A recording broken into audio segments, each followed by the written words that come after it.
चंपक एक गरीब मजदूर था। वो एक टूटे फूटे घर में अपनी पत्नी और बच्चों के साथ रहा करता था। चंपक रोज सूरज निकलने से पहले घर से निकलता और गांव के किसानों का अनाज और फल सब्जी गोदामों तक ले जाता था। बस इसी काम से जो फूटी कौड़ी उसे मिलती, उससे अपने घर का खर्चा चलाता था।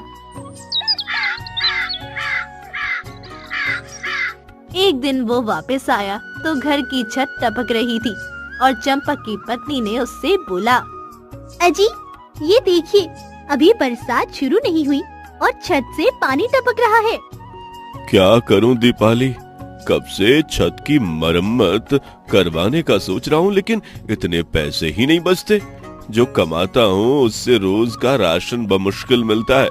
मैं तो सोच रहा हूं ये गोदाम का काम छोड़ दूं और कोई और काम ढूंढ लूं। नया काम ढूंढने में तो बहुत समय लग जाएगा और हमें घर की छत जल्दी ठीक करवानी होगी, वरना बहुत नुकसान हो जाएगा।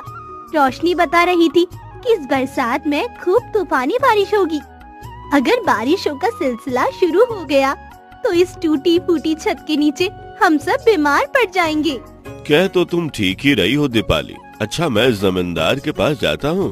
पिछले हफ्ते उसकी सब्जी मंडी ले गया था, हो सकता है वो अब मेरी कुछ मदद कर दे।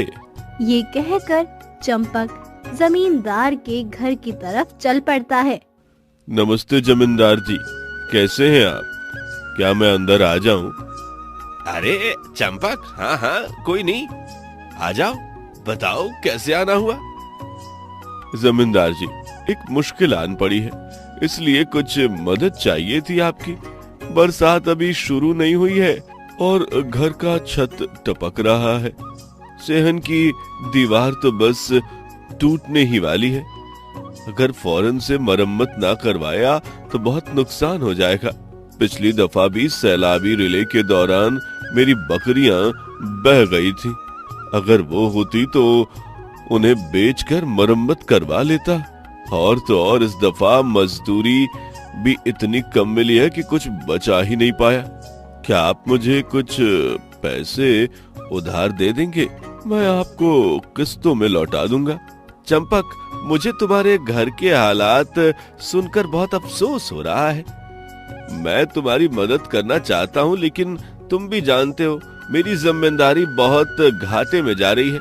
इस दफा चावलों की फसल बिल्कुल अच्छी नहीं हुई और जो हुई उन्हें कीड़े खा गए हैं, इसलिए मुझे बहुत नुकसान हुआ है। और हाँ, तुम भी अपने लिए कहीं और मजदूरी तलाश करो। जमींदार जी, मैं तो अपना मसला लेकर आया था, आपने तो मेरी मजदूरी ही बंद कर दी। अब इस बारिश में कौन मुझे काम देगा?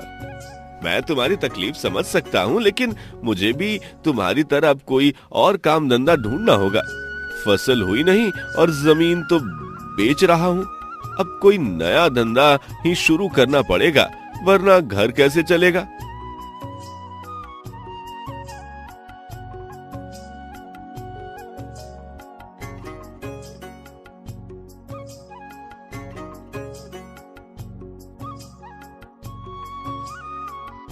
रास्ते में उसे कुछ मजदूर खेतों में काम करते हुए नजर आते हैं और खेतों के मालिक उन्हें काम करते हुए देख रहा होता है।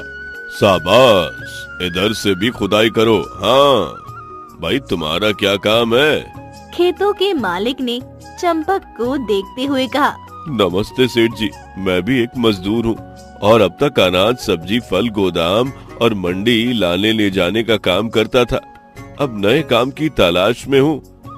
मैं बहुत मेहनती हूँ जी, हर किस्म का काम कर सकता हूँ। मेहनत से तो हर कोई काम करता है, लेकिन खेती बाड़ी का काम बहुत मुश्किल होता है। खुदाई करना है, हल चलाना है, खाद डालना है, फसल बोना और काटना कुछ भी आसान नहीं है। सभी काम मेहनत मांगते हैं। जी बिल्कुल, ऐसे ही है। क्या इनमें से कोई भी काम आपके पास है? काम तो बहुत हैं, लेकिन मेरे पास पहले से बहुत से मजदूर हैं। तुम ऐसा करो, जब अनाज तैयार हो जाए तो इसे गोदाम पहुंचाने के लिए आ जाना। वैसे भी तुम यहाँ काम पहले भी कर चुके हो। लेकिन सेठ जी, अनाज की तैयार होने में तो बहुत समय बाकी है। अभी मुझे तो काम की अभी जरूरत है। अभी तो कोई काम नहीं है तुम्हारे लिए, तुम कटाई के मौसम में आना।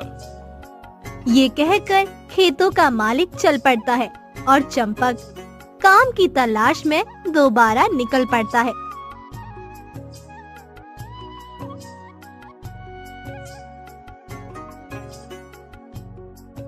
फिर रास्ते में चंपक को गांव की उस्तानी का घर नजर आता है। वो सोचता है कि मैडम जी रोज स्कूल पढ़ाने जाती हैं। इनको जरूर किसी काम वाले की तलाश होगी जो बर्तन कपड़े धो जाए। कोई ना, मैं इनसे पूछ लूं।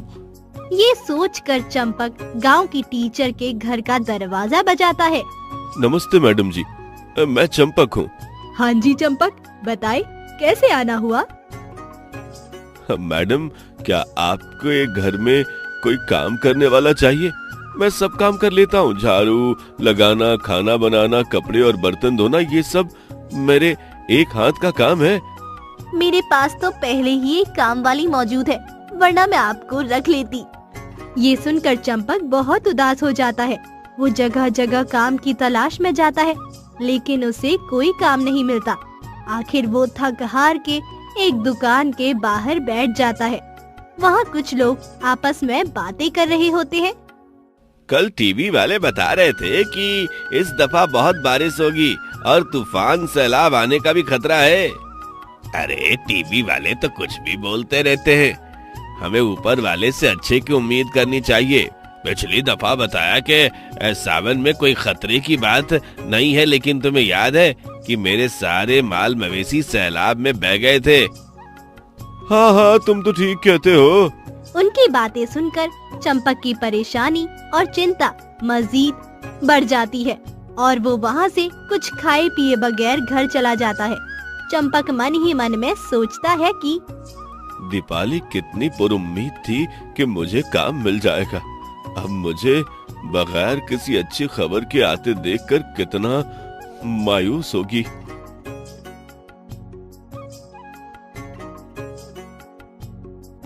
जब चंपक घर पहुंचता है तो देखता है कि दीपाली बिस्तर में होती है और बुखार से तड़प रही होती है।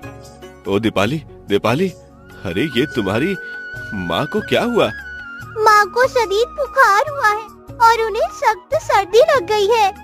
अरे ये तो बेहोश है। मैं कुछ दवाई का इंतजाम करता हूँ, लेकिन मेरे पास तो एक भी पैसा नहीं है। शायद मुझे सुरेश से पैसे उधार दवाई के लिए मांग लेने चाहिए। ये कहकर चंपक सुरेश के घर की तरफ चल पड़ता है।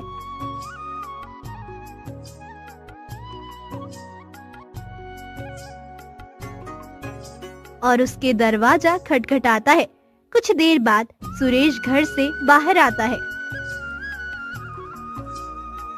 अरे चंपक मियाँ, इस वक्त खैर है, कैसे आना हुआ?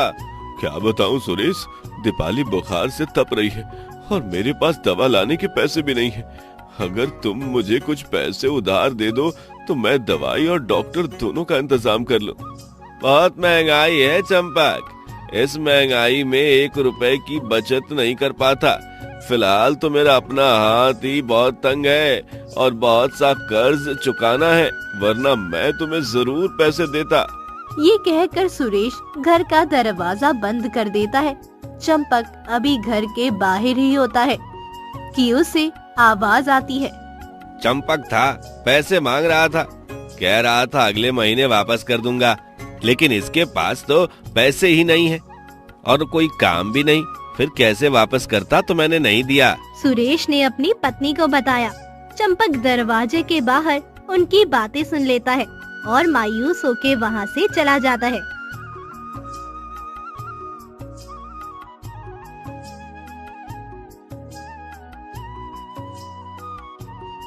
फिर वो सेठ जी के घर चला जाता है।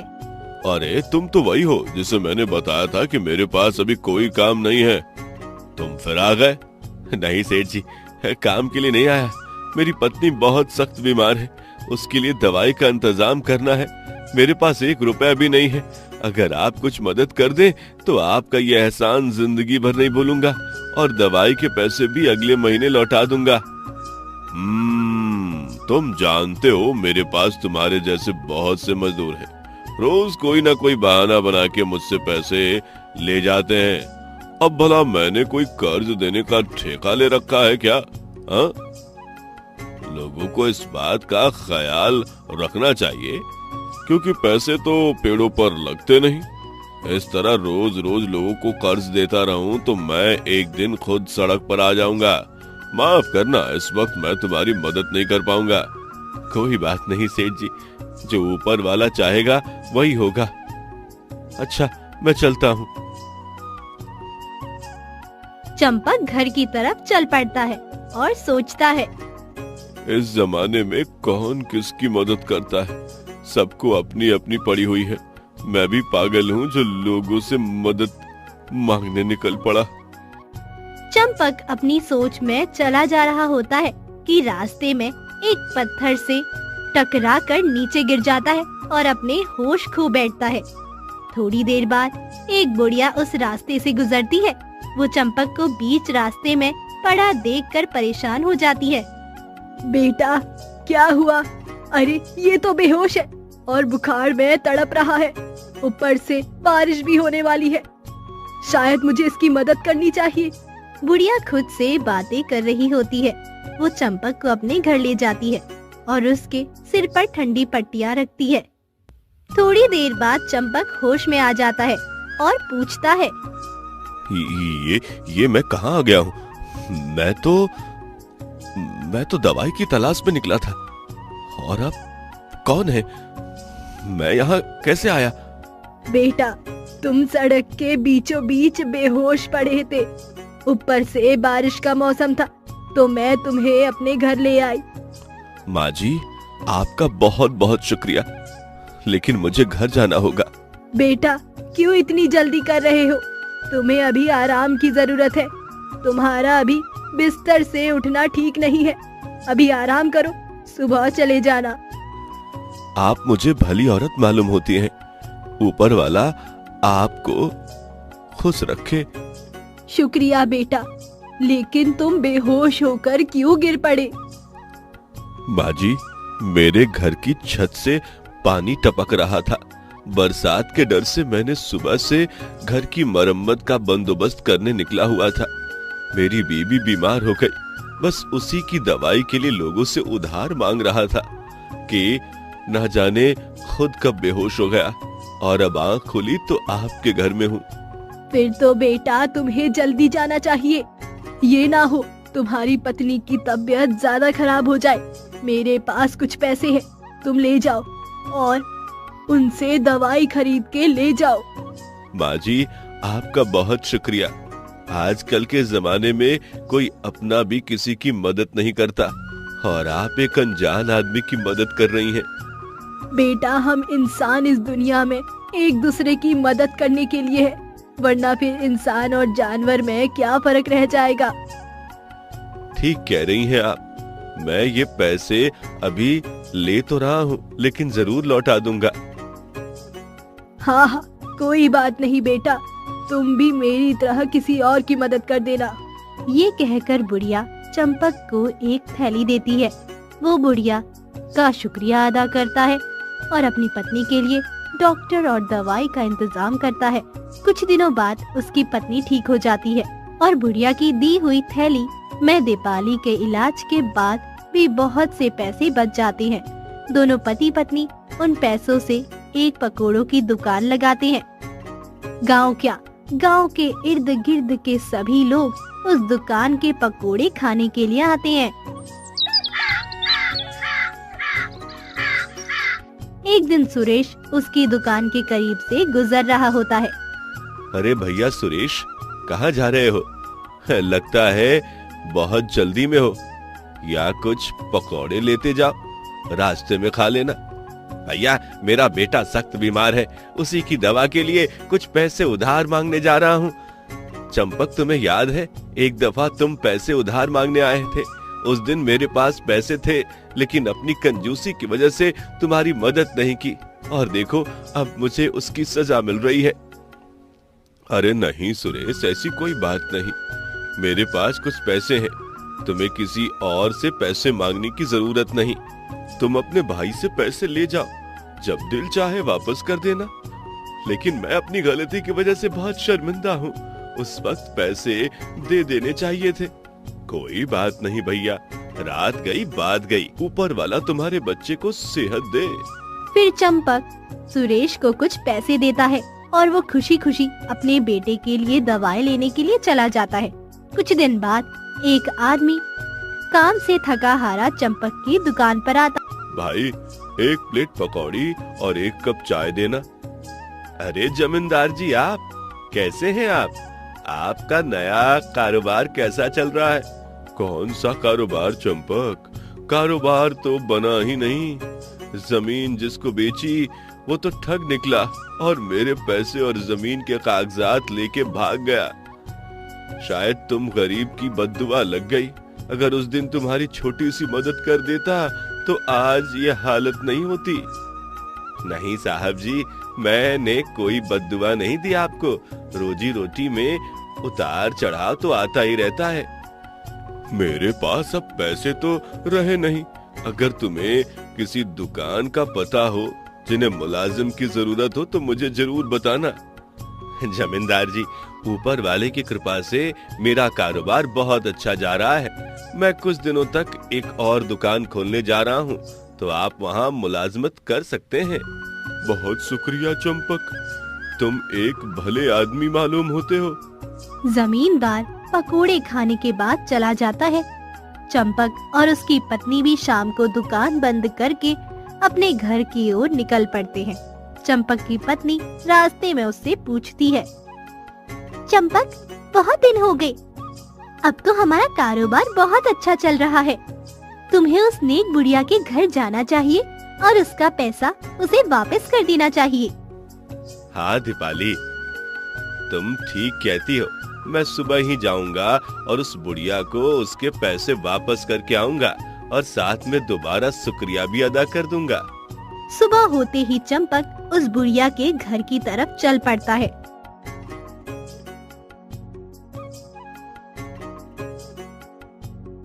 वो दरवाजा बजाता है और एक आदमी बाहर आता है। हाँ जी, आप कौन? नमस्ते, मैं चंपक। यहाँ एक बुढ़िया रहती हैं। मैं उनसे मिलने आया हूँ। उन्होंने मेरी बुरे वक्त में बहुत मदद की है। कौन सी बुढ़िया? वो लगभग 80 साल की औरत थी जिन्होंने मेरी मदद की। वो इसी घर में रहती थी। अरे भैया, मेरे घर में तो कोई औरत नहीं है, सिर्फ मेरी माँ थी और उसको फौत हुए 40 साल हो गए। पिछले 40 साल से मैं यहाँ अकेला रहता हूँ। अरे मुझे याद है, माँ जी यहीं रहती थी। आप शायद गलत जगह पर आए हैं। यहाँ पर कोई औरत नहीं रहती।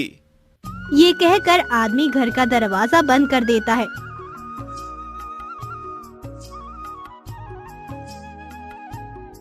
और चंपक हैरान परेशान घर वापस आ जाता है। घर पहुँचते ही दीपाली उससे पूछती है, हाँ जी, पैसे वापस कराए? दीपाली, बहुत अजीब वाकया पेश आया है। मैं बुढ़िया के घर गया, लेकिन वह बुढ़िया नहीं थी। वहाँ बस एक आदमी था और उसने मुझे बताया कि घर में तो कोई औरत रहती ही नहीं है और वो अकेला रहता है। शायद गलत घर में चले गए होंगे आप। नहीं, मुझे उस घर का पता बहुत अच्छे से याद है और वो घर भी, क्योंकि मैं उस घर में 3-4 घंटे रहा। वो वही घर था। है ना हैरानी वाली बात? हाँ, है तो सही, लेकिन मुझे लगता है ऊपर वाले ने हमारे बुरे वक्त में मदद करनी चाहिए होगी। वो बुढ़िया मेरे लिए फरिश्ता बन के आई। मैं उसको एक बार मिलना चाहता हूँ और उसके पैसे वापस लौटाना चाहता हूँ। आपको याद है उस बुढ़िया ने आपको क्या कहा था? तुम भी मेरी तरह दूसरों की मदद किया करना। अब हम उसे ढूंढ तो नहीं पाए, लेकिन मेरा ख्याल है हमें ये पैसे दूसरों की मदद के लिए खर्च करनी चाहिए। हाँ, ये बात तुमने सही कही। शायद मुझे यह कर्ज ऐसे ही चुकाना चाहिए। चंपक उन पैसों से गरीबों की मदद करता है और उसके बाद भी वो हमेशा अपनी दुकान में से कुछ हिस्सा गरीबों के लिए रखता था और उसकी इस नेकी की वजह से उसका कारोबार दिन ब दिन बढ़ता गया।